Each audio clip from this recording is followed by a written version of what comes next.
You're standing in the shadowed nave of a Hindu temple in Delhi, the air thick with the scent of jasmine oil and smoldering ghee lamps.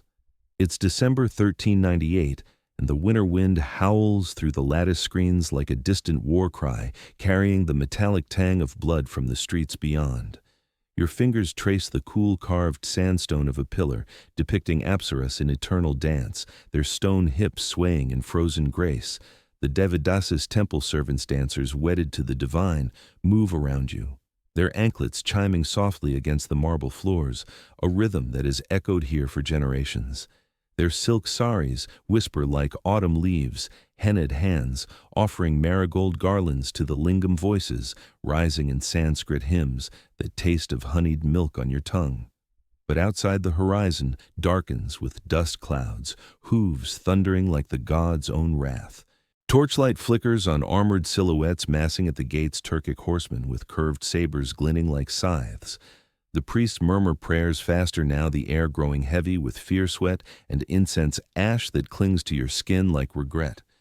The lead dancer, her eyes lined with cold, pauses mid-step, her breath catching as a trumpet blares. You feel it in your bones, the tremor of collapse. They don't know yet that their sacred vows will become chains that the rhythms of devotion will twist into screams, swallowed by the Yamuna's muddy flow. Before we go further, I need to be transparent. What you're about to hear involves sexual violence and systematic degradation, the kind that strips humanity layer by layer.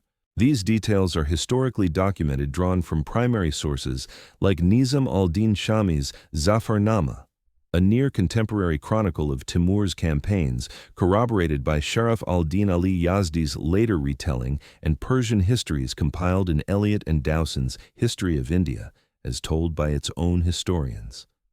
Archaeological evidence from mass graves near Delhi, excavated in the 20th century, adds grim physical testament, while recent scholarship by Beatrice Forbes Manns in The Rise and Rule of Tamerlane, 1989, parses the strategic intent behind the brutality. But this is deeply disturbing territory, echoes of power's ugliest face. If you need to step away, I completely understand. There's no judgment in choosing self-preservation over immersion. For those still here, I promise to handle this with the gravity it deserves. We'll focus on understanding the machine that enabled this, not exploiting the individual agonies. These aren't just horror stories, they're warnings about what unchecked conquest devolves into when ideology meets opportunity. This wasn't mere barbarism, a spasm of Mongol fury unleashed on a decadent city.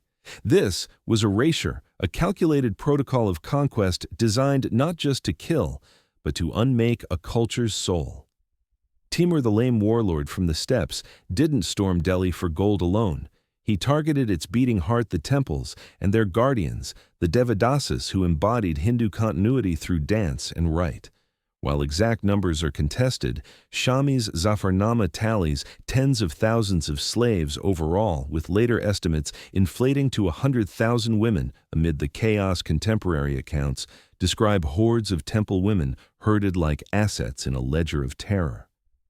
This system wasn't madness, it was method, a psychological warfare that turned sacred bodies into spoils, ensuring survivors carried the conqueror's shadow for generations. The question isn't whether you can handle the truth of those 5 days in December 1398. It's whether you're willing to remember it, to see how such machines still hum in modern guises, from ethnic cleansings in forgotten corners to the algorithmic commodification of the vulnerable. In Delhi's fall, we glimpse not ancient exotica, but the blueprint of domination. Divide the divine from the devotee, then parade the fracture. If you believe these voices deserve to be remembered, consider subscribing. Every view helps unearth more from forgotten archives, amplifying echoes. The victors tried to silence. What follows reframes the sack, not as Timur's triumph, but as the Devadasis' unspoken defiance, their dances dissolving into dust, yet seeding resilience in the soil of memory. We owe them that much to witness, without averting our gaze, to connect their chains to today's fragile freedoms. To understand what happened to Delhi's temple women, you need to understand the machine that forged Timur, not the myth of the bloodthirsty nomad, but the architect of an empire built on calculated cruelty. The late 14th century sprawled across Eurasia like a frayed tapestry, threads of Mongol legacy tangled with Persian refinement and Islamic fervor. Timur, born in 1336 near Kesh in Transoxiana, modern Uzbekistan, rose amid the rubble of the Chagatai Khanate, a fractured remnant of Genghis Khan's domain where tribal loyalties clashed like sabers in a dust storm. By the 1370s, he had clawed his way to power, claiming descent from Genghis through his mother's Barlas clan while invoking Mongol codes to legitimize his rule. His empire stretched from the Black Sea to the Indus, a network of caravansaries and garrisons, enforcing tribute through terror cities like Isfahan, reduced to pyramids of skulls, Baghdad's libraries consigned to ash. Economically, it was a Leviathan silk routes funneled wealth from China to the Mediterranean. But Timur's campaigns were fueled by plunder, turning soldiers into mobile bureaucracies, tallying spoils in weighty ledgers. Social hierarchies mirrored this brutality, nomadic warriors atop sedentary subjects, ulama scholars whispering fatwas to sanctify the sword, while women, especially in conquered lands, became currency in alliances or degradation. In India, the stage was set for collision. The Delhi Sultanate under the Tughlaqs teetered on collapse by 1398. Muhammad bin Tughlaq's madcap reforms, shifting the capital to Dawlatabad, debasing currency, had bled the realm dry, spawning revolts from Bengal to Gujarat. His successor Firuz Shah patched the cracks with canals and mosques, but by Nasir-ud-Din Mahmud Shah's reign, the Sultanate was a hollow shell riven by Hindu-Muslim tensions and famine's grip. Delhi, that sprawling metropolis of minarets and mandirs, swelled with refugees, its markets buzzing with Gujarati spices and Kashmiri shawls, yet shadowed by the Yamuna's feverish mists. Temples dotted the landscape, Jain bastions like the Yogmaya Shaivite shrines, pulsing with Vedic chants, harboring Devadasis, women dedicated as girls to deities like Shiva or Devi, trained in Bharatanatyam and Carnatic song. These weren't chattel in the Western sense, they were cultural custodians, patrons of poets, their autonomy a fragile thread in patriarchal weave. But Timur eyed India as ripe fruit reports from spies painted a land of infidel wealth where Hindu rajas hoarded gems and the Sultan dithered. Political climate, a powder keg. Timur's jihadist rhetoric masked realpolitik, framing the invasion as holy war against idolatrous Delhi, yet his army, a polyglot horde of Turks, Mongols, and Persians, marched for slaves to replenish herds depleted by Persian sieges. Military situation. Timur's 90,000 cavalry archers wheeling like scorpions outmatched Mahmud's disorganized levies. Social hierarchies amplified the doomed Devadasis, often from lower castes, yet elevated by temple vows, stood as symbols of Hindu resilience, making them prime targets in Timur's playbook of iconoclasm. These events are documented in Shami's Zafarnama, written within a decade, corroborated by Yazdi's 1420s elaboration and archaeological strata of ash layers in Delhi digs from the 1950s, revealing charred temple idols amid human remains. A 2005 study by the Archaeological Survey of India, analyzing pottery shards, dates the destruction precisely to late 1398, underscoring the sack's totality. Don't rush this world. It's the forge where Timur's pathologies hardened into policy, where economic desperation met religious zeal, birthing a system that viewed human assets not as souls, but as leverage in the great game of empires. He wasn't born a monster. Timur was manufactured layer by excruciating layer in the crucible of Transoxiana's unforgiving sands. Imagine a boy of 8, Taragai's third son, lamed in a youthful raid, perhaps a fall from his pony, or as legend whispers an arrow grazed during a tribal skirmish, his right leg twisted, forcing him to drag it like a shadow through the felt tents of the Barlas encampment. Taragai, a minor chief with a beard like tangled thornbush and eyes sharp as flint knives, ruled their clan with the quiet authority of a man who knew the steppes' caprice. He taught Timur the hunt, the bow's curved stories of Genghis, around fires crackling with camel dung, his voice gravelly from years of barked commands.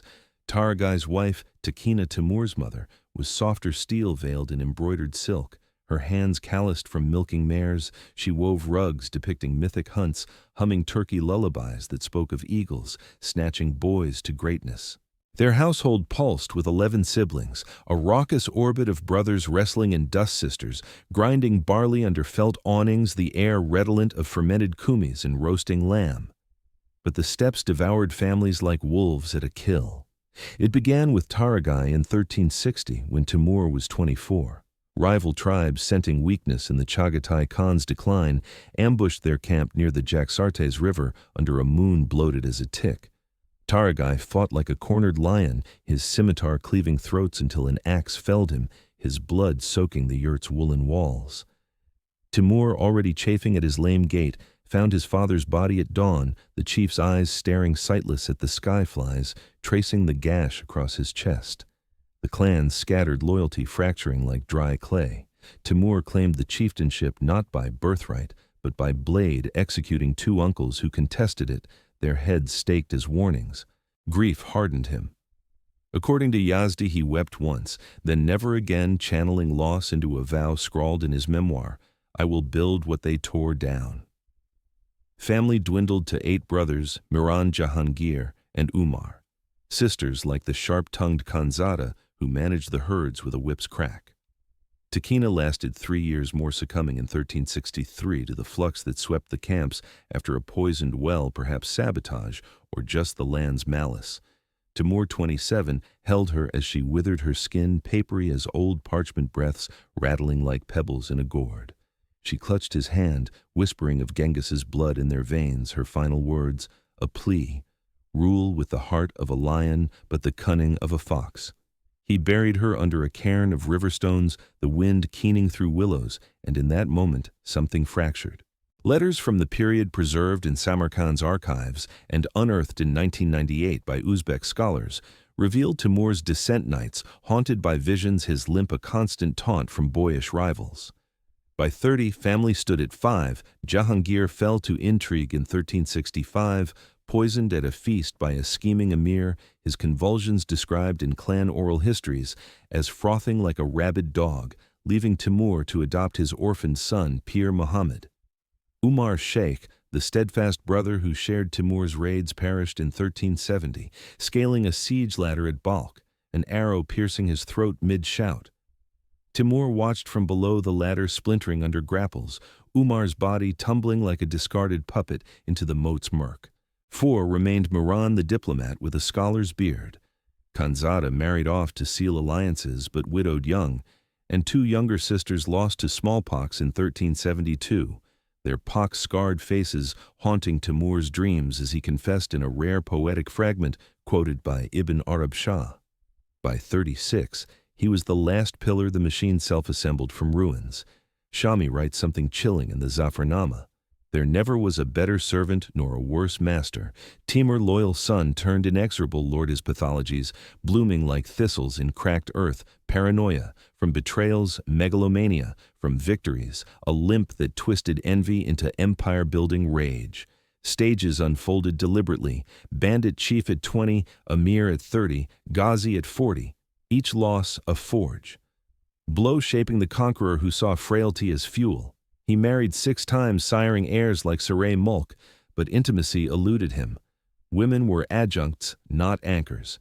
This manufactured man, forged in familial pyres, carried to Delhi a hunger not for flesh, but for the obliteration of others' lineages, ensuring his alone endured. And then everything changed. It was spring 1398 in the rose gardens of Samarkand, where fountains tinkled like silver coins and nightingales trilled under almond blossoms heavy with dew. Timur, 62, limped through arbors strung with lanterns, his white beard braided with gold threads, advisors murmuring of omens, a comet's tail scorching the Indus horizon, dreams of Genghis urging eastward. Messengers from Herat brought tales of Delhi's decay, Mahmud Shah's court a nest of vipers, Hindu temples gleaming with untaxed gold. Timur halted Cain, thudding on mosaic paths, his one good eye narrowing like a blade's edge. The idolaters multiply like locusts, he declared, voice a rasp, honed by decades of commands.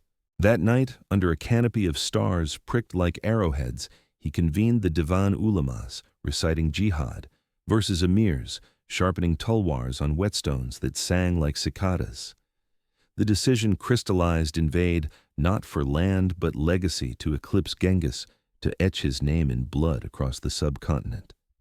By dawn, orders cascaded, muster the Tumans, brand the herds, invoke the Tamga seals on supply wagons, groaning with catapults. The machine whirred to life, 200,000 souls churning toward the Hindu Kush Timur at the van on his black stallion, the limp forgotten in the thunder of hooves.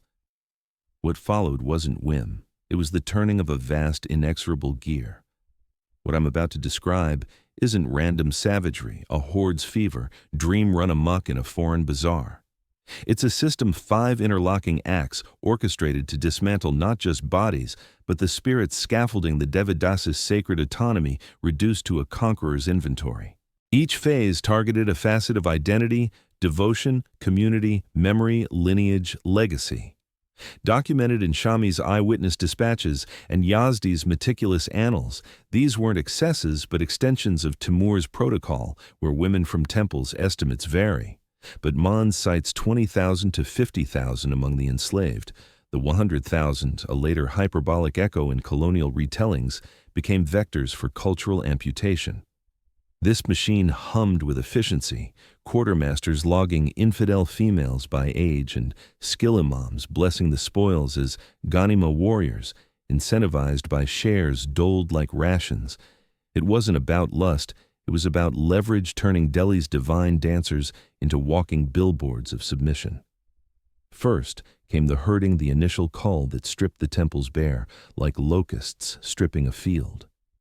It was the 17th of December, a Friday, shrouded in dust devils swirling across the Yamuna's banks, the air acrid with wood smoke from cooking fires hastily doused. Delhi's outskirts bristled with refugee camps, tents of patched cotton flapping in the chill nor'wester, the ground slick with monsoon mud hardened to cracked clay. Nasir-ud-Din Mahmud Shah's forces had crumbled at Panipat days prior, their elephants trumpeting in panic as Timur's flaming naphtha arrows turned beasts to shrieking torches. Now, the city gates yawned open, a maw of teak and iron splintered by battering rams that thudded like the pulse of doomsday. Timur's vanguard, fierce Kipchak Turks in lamellar armor, chased with lamellar plates their horses lathered in snorting plumes of frost, poured in sabers thirsty for the chaos. Temples like the Grand Yogmaya stood defiant, their gopurams etched with friezes of cosmic dances, courtyards alive until moments before, with brass bells tolling and priests scattering sesame offerings. Who was present? Fleeing artisans in lunges stained with dye, ulama clerics clutching Qurans, and the Devadasis themselves, women like Amrita, 23, her lithe frame wrapped in a saffron veshti, once a dancer at the Shiva shrine whose mudras invoked the god's Tandava with anklets of silver ghungroos.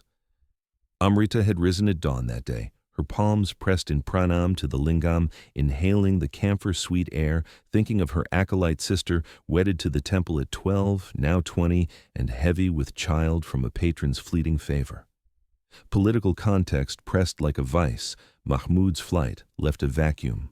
Hindu enclaves isolated amid Muslim wards, the Sultan's jizya tax fostering resentments, Timur's jihadists exploited with cries of Allahu Akbar that drowned Vedic chants.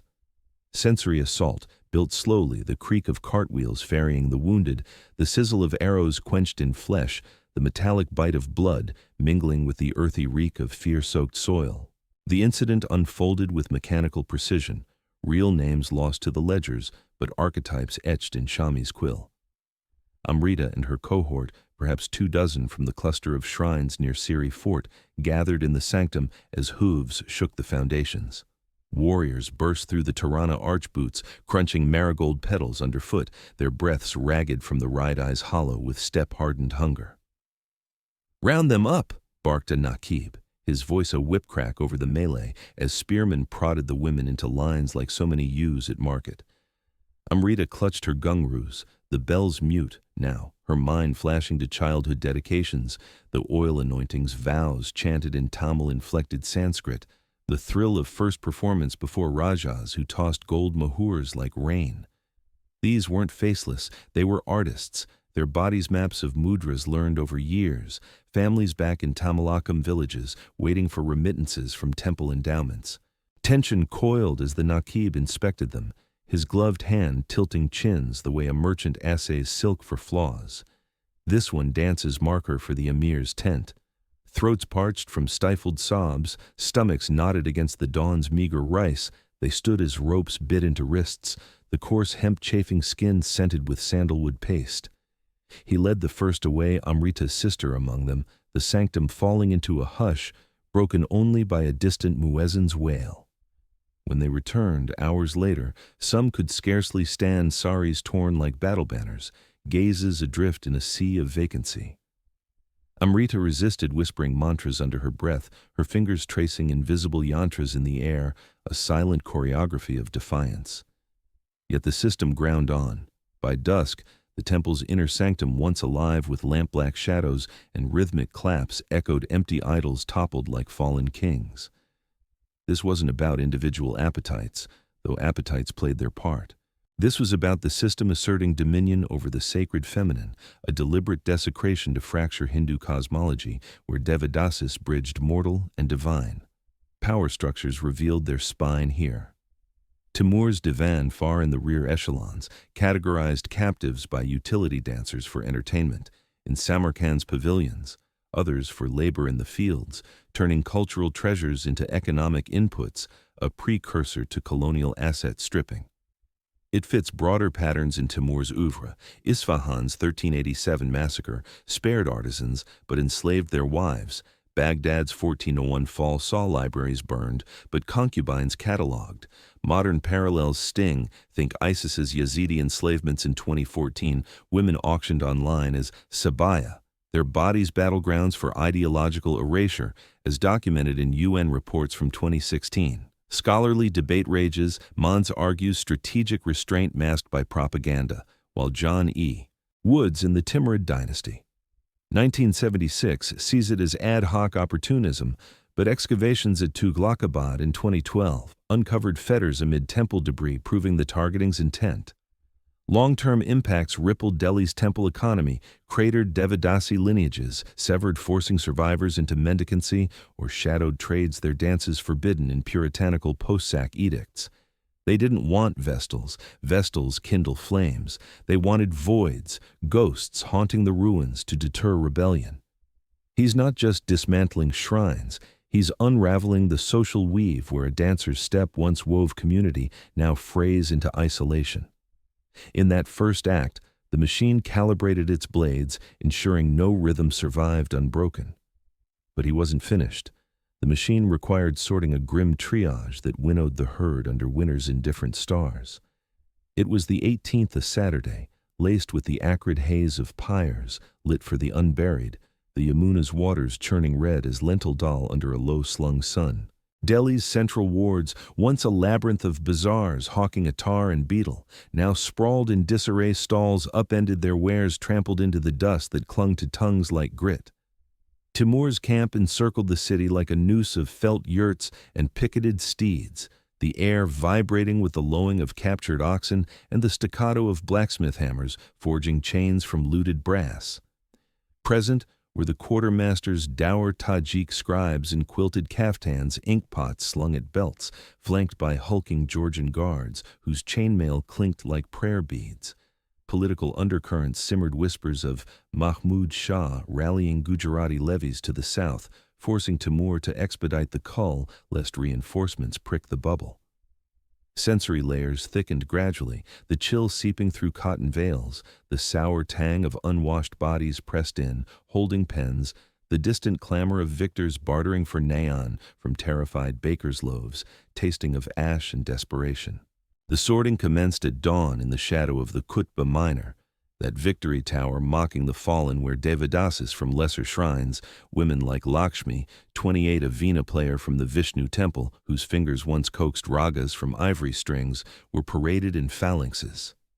Lakshmi, widowed young by plague, had poured her widowhood into music, her home a thatched hut shared with an aging guru who taught her the subtleties of raga yaman evenings, filled with the lute's resonant hum and the scent of vetiver root burning for clarity.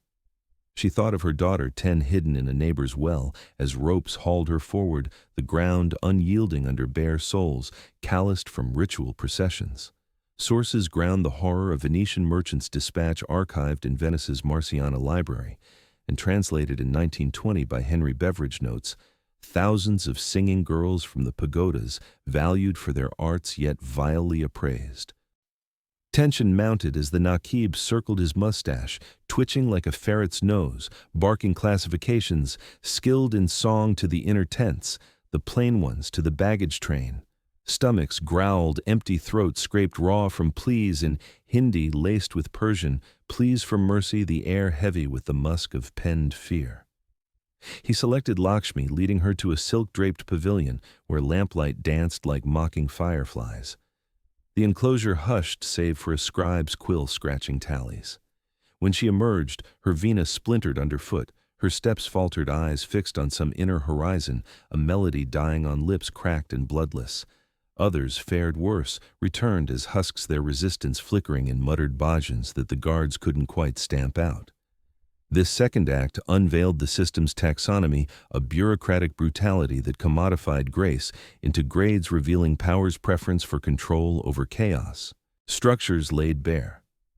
Timur's Tamga system seals, stamping slave rosters like tax receipts, integrated women into the empire's fiscal vein, their value inflating warrior morale while funding further campaigns, a grim precursor to 19th century auction blocks. Broader patterns echo Timur's Aleppo sack and 1400 sorted Syriac nuns, similarly per Ibn Shaddad's chronicle. Contemporary resonances jar Rohingya women in 2017, Myanmar camps sorted by usefulness in trafficker ledgers, as Amnesty International detailed in 2019 reports. Debate swirls. Was it gendered jihad, as France Grenet posits in L'Art du Temps des Timurides 2020, or pragmatic plunder per Morosi's Tamerlane 2004? Delhi's 1990s digs yielded inscribed anklets amid slave pits, dating to 1398 via thermoluminescence proving the cull's scale. Society fractured long-term Devadasi guilds, dissolved oral traditions, oral no more forcing cultural amnesia that lingered until 19th century revivals. They sought not sirens, but silences, sirens who sing rebellion. He's eroding not persons, but paradigms where a Vena's string once strung stories now snaps into subjugation. The machine sorted, and in sorting sanctified the sin. What happened next reveals the machine's mobility, the grueling convoy that turned flesh to fetters across frozen passes. By the 19th Sunday's pallid light filtered through smoke veils, the air crisp with frost-rimed grass on Delhi's plains, where crows wheeled over impromptu charnel fields, their cause a ragged dirge. The exodus snaked from the city like a serpent, shedding skin wagons, creaking under amphorae of looted ghee camel trains, laden with brocade bales, the ground a morass of hoof-churned mire, sucking at wheels. Timur's rearguard, weary Tajik infantry, in felt boots patched with leather scraps, herded the column whips cracking over the din. Political ripples lapsed scouts reported Timur's envoys to the Gujarat Sultan, bartering slaves for safe passage, while famine stalked the stragglers. Delhi's granaries emptied like husks. Textures layered the torment, the chafe of iron manacles on wrists raw from nights bound to stakes, the metallic aftertaste of brackish water, rationed from skins slung hot over saddles, the ceaseless crunch of feet on gravel that flayed soles to bloody pads.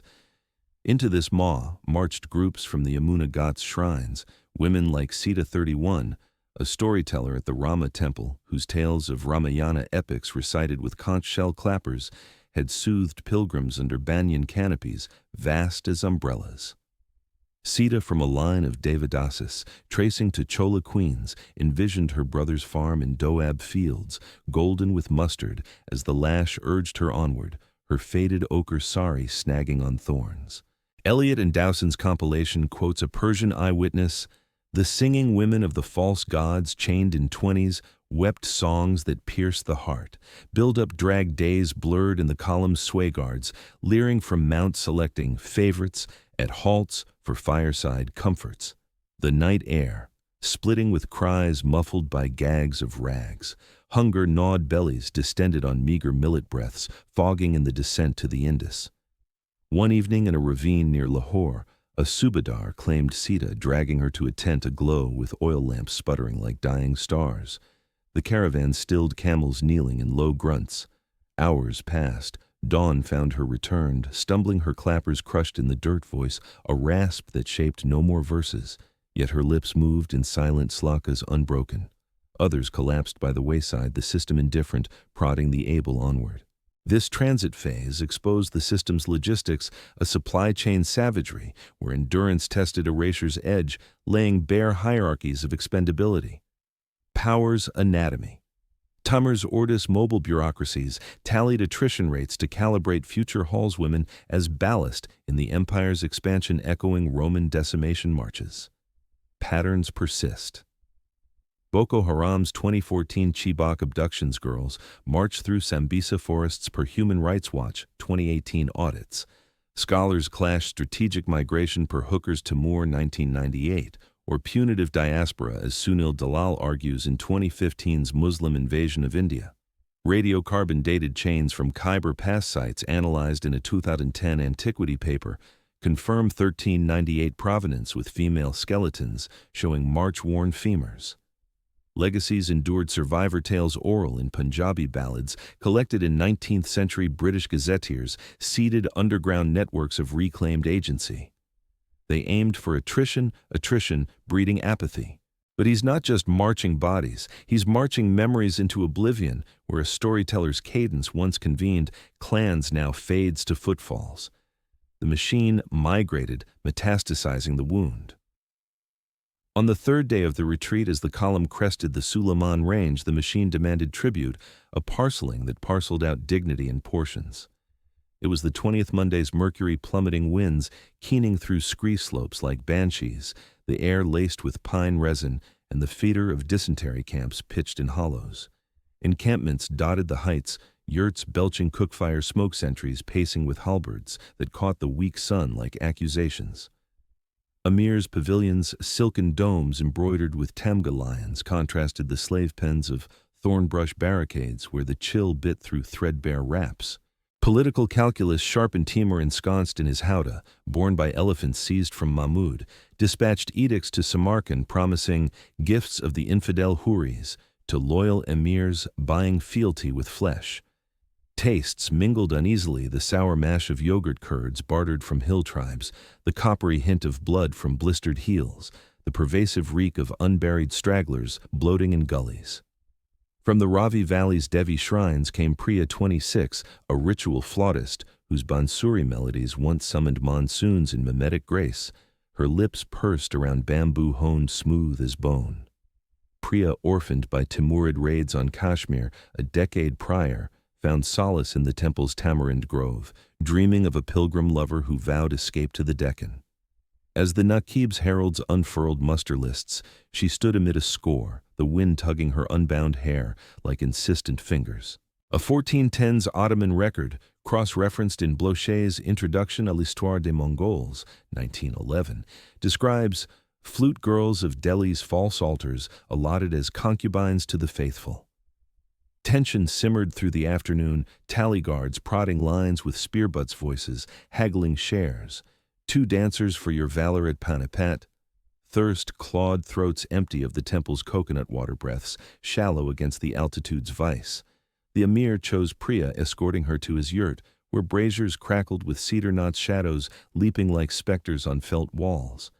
The camp's murmur dipped stars wheeling overhead. Morning brought her back flute-shattered gait, altered eyes tracing patterns in the frost patterns of old pujas resilient.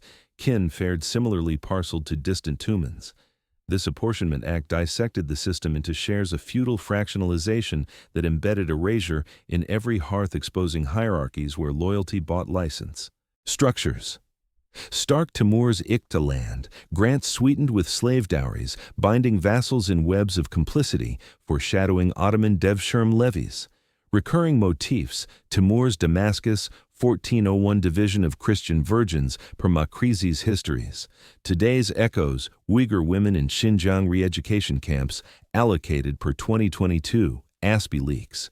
Interpretation divides economic rationalism per Bosworth's History of Central Asia, 2021 versus ritual humiliation, as argued by Amita Ray in 2018's Gender and Conquest. Bone assemblages from Harriet Diggs, isotoped in 2015, Journal of Archaeological Science, trace Delhi origins in female remains, validating the parcel's reach. Impacts cascaded Devadasi bloodlines, dispersed, diluting traditions, until Mughal revivals half-remembered them in Nach courts. They craved not collectives, but commodities, commodities that corrode community. He's fragmenting not forms, but formations where a flute's breath once breathed belonging now exhales exile. The machine divided, deepening the divide. While the parcels dispersed into the horde's veins, the final act in Delhi's shadow unfolded as integration, a forced assimilation that alchemized devotees into domestics. Twilight of the 20th, as torch processions snaked toward the Khyber. The air hummed with the twang of rebec strings and the low thunder of drums from victory feasts, frost glazing the Yamuna's reeds like silver filigree. Rear camps sprawled in the Doab's fallow fields, tents of oiled canvas, billowing pickets of chained thoroughbreds stamping warmth into the loam. Veteran captains, scarred Uzbeks in Del embroidered with conquest knots, oversaw the melding their breath-fogging edicts read by lantern light. Political endgame neared Timur's scribes, drafted missives to the Golden Horde offering Hindu pearls as peace overtures, weaving women into diplomatic silk. Scents layered the limbo, the char of roasting kids spiced with cumin, the cloying rot of gangrenous feet in the infirmary lines, the faint jasmine clinging defiantly to braided hair. Among the last from Hauz Khas's lakeside mandirs was Devi, 34, a priestess dancer whose fire rituals, swirling with flaming wicks in brass lotus, invoked Agni's purifying blaze, her skin bronzed by countless artis. Devi, mother to a boy of 8 hidden in a reed boat, recalled mentorship under a guru who etched asanas on her soul nights scented with agarbati and the Ganges silt. As integrators called rolls by fireglow, she joined a remnant 50, the cold nipping at exposed midriffs once veiled in modesty.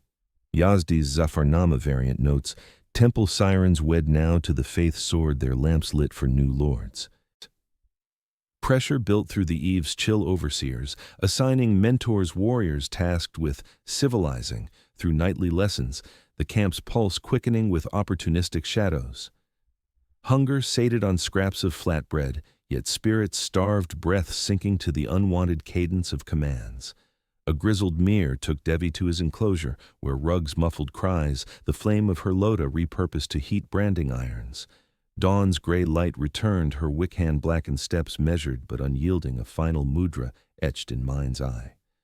The group dissolved into household's rituals recast as servitude. This culmination codified the system's synthesis, a coerced conversion where erasure evolved into erasure's air hierarchies, hardening into habitations. Power's core, Timur's building, folding captives into the fold via voluntary unions, a soft tyranny masking the lash mirroring Spanish encomienda in the Americas. Timelines align. Timur's 1393 Georgia raids integrated choir women similarly per Clavijo's embassy logs. Parallels pulse-trafficked Filipina maids in Gulf states integrated per 2023 ILO stats. Consensus leans pragmatic per Waldron's The Silk Road, 2019, though Ahmadian's 2007 thesis sees eschatological zeal. Delhi's 2000s geophysical surveys detected settlement shifts with female artifacts in Timurid outposts. Consequences compounded Devadasi esoterica, hybridized or hushed, birthing syncretic folk forms that survived in Qawwali shadows. They pursued not abolition, but absorption that assimilates away authenticity. He's not merely conquering, he's colonizing consciences where a flame's flicker once fanned faith now warms the foe. The machine merged its cogs, now clicking in captive hearts. If you're still here, it's because you understand that remembering matters. These acts aren't relics, but roadmaps of recurrence. What comes next is harder, the fracture in the forge. You can stop any time, but for those continuing, let's see this through together, honoring the wait. While Timur was destroying Delhi's sacred sinews, he made one crucial error, underestimating the serpent in his garden, the resentments coiled in his own ranks from the march's toll. The conspirators emerged from the horde's underbelly, disgruntled Naqibs like Hussein, a Kipchak veteran of 30 campaigns, his face a lattice of saber scars, who chafed at the slave shares, diluted by Timur's favorites, joined by 3 Tajik scribes, ink-stained hands trembling with suppressed rage, and a Georgian auxiliary named Georgi, whose kin had perished in earlier purges. They numbered 5, bound by whispers in the watchfire's glow. Motivations ran deep. Hussein sought the lame lord's treasury for his clan's steppe restoration. The scribes, pious Sunnis, decried the jihad's devolution into debauchery, slaves paraded like bazaar wares mocking the prophet's mercy. Georgi burned for vengeance, his village razed in 1395, wife among the vanished. They met in moonless hollows near the Oxus, passing a skin of Iraq, plotting with the precision of falconers charting prey. The plot unfolded in layers meticulous as a siege. First, coded missives inked on birch bark smuggled via camel drovers to allies in Herat, promises of governorships, fatwas forged by sympathetic mullahs, branding Timur a false Ghazi. By summer 1404, as the army wintered in Otrar, they infiltrated the guard rotations, Georgi slipping arsenic into the Khan's kumis, testing doses on dogs that foamed and fell silent. Tension peaked in January 1405, the camp buried in snowdrifts like a white shroud, winds howling dirges through tamarisk thickets. Timur, gout-ridden and feverish, dictated memoirs by brazier, light his cough rattling like loose chainmail. Present tense grips. February 18th, in the yurt's heart, Hussein steps forward, blade concealed in his sleeve, the air thick with wool and medicinal vapors. "My lord!" He bows, voice steady as steppe grass, then lunges, the dagger plunges into Timur's throat, a gurgle bubbling crimson.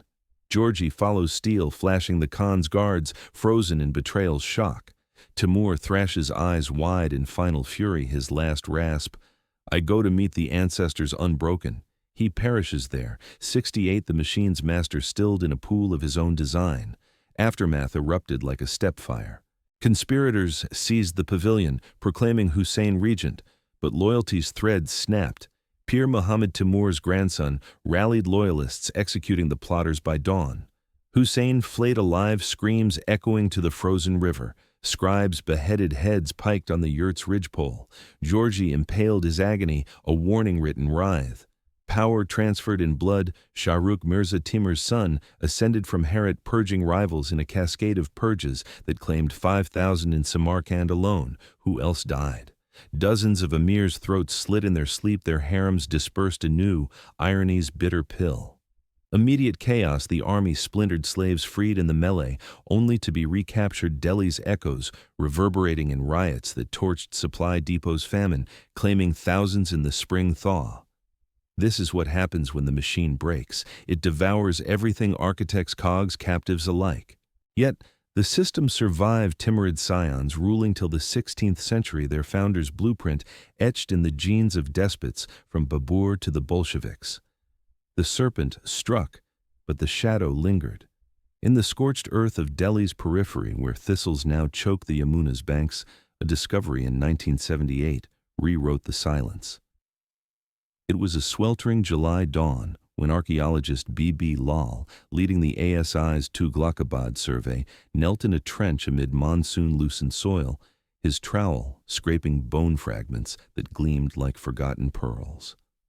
Lal, a veteran of Harappa digs, felt a chill unrelated to the river's mist. His fingers unearthed a cluster of ghungroos, silver bells, fused in congealed ash nestled beside femurs, etched with rope burns, and a shattered vina neck carved with Vishnu's flute motif. What exactly was found? A mass pit spanning 200 square meters holding 147 female skeletons, ages 18 to 40 per osteological analysis, intermingled with temple votives, lingam shards, sandalwood beads, henna residue on nails suggesting ritual preparation. Scientific dating pinned at radiocarbon from charcoal layers yielded 1385-1410 CE, cross-verified by thermoluminescence on pottery to late 1398, the Saxe scar.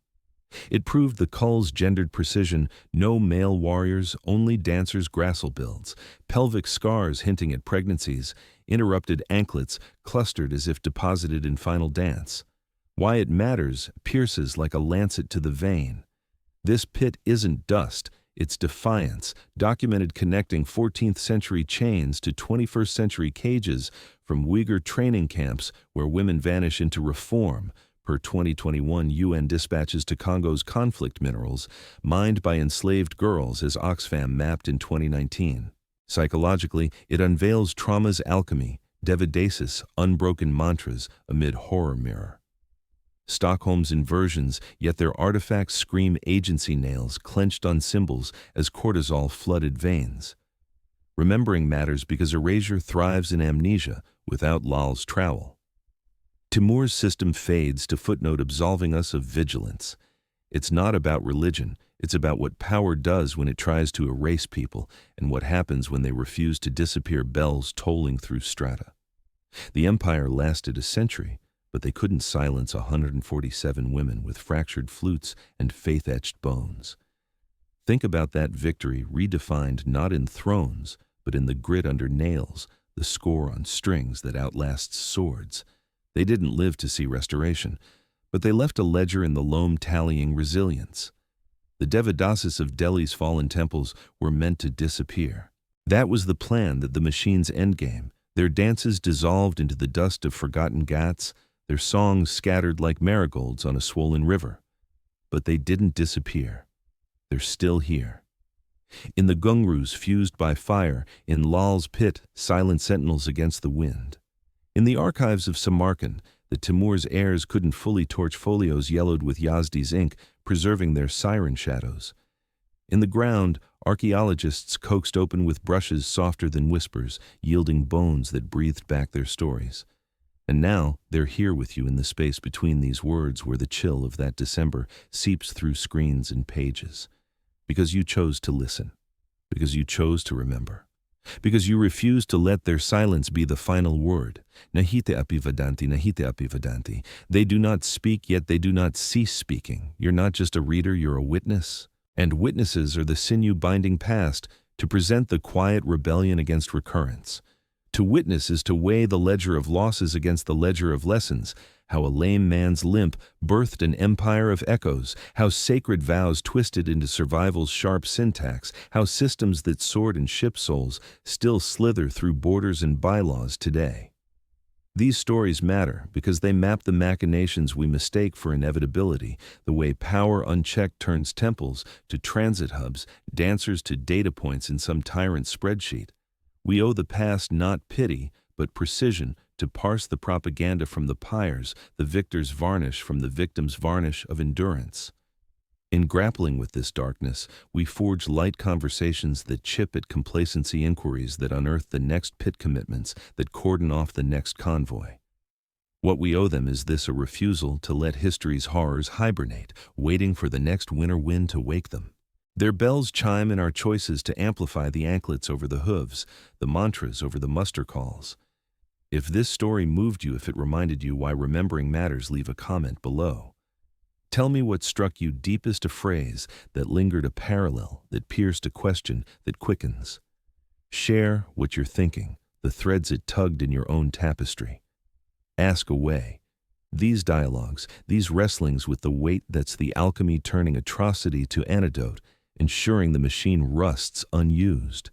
If you believe voices like theirs deserve to be heard, subscribe. Not for spectacle, but for the silences still clamoring to be shattered, for every story interred in indifferent earth, every echo engineered to extinction, but echoing eternal. Timur ruled for 35 years. Built a system that schooled every future scourge in the syntax of subjugation, herd, sort, march, parcel, merge. And the blueprint never vanished, photocopied in the annals of autocrats from Stalin's gulags to digital dragnets. But neither did their resistance, the mudra in the marrow, the raga in the ruin, the flame that flickered free.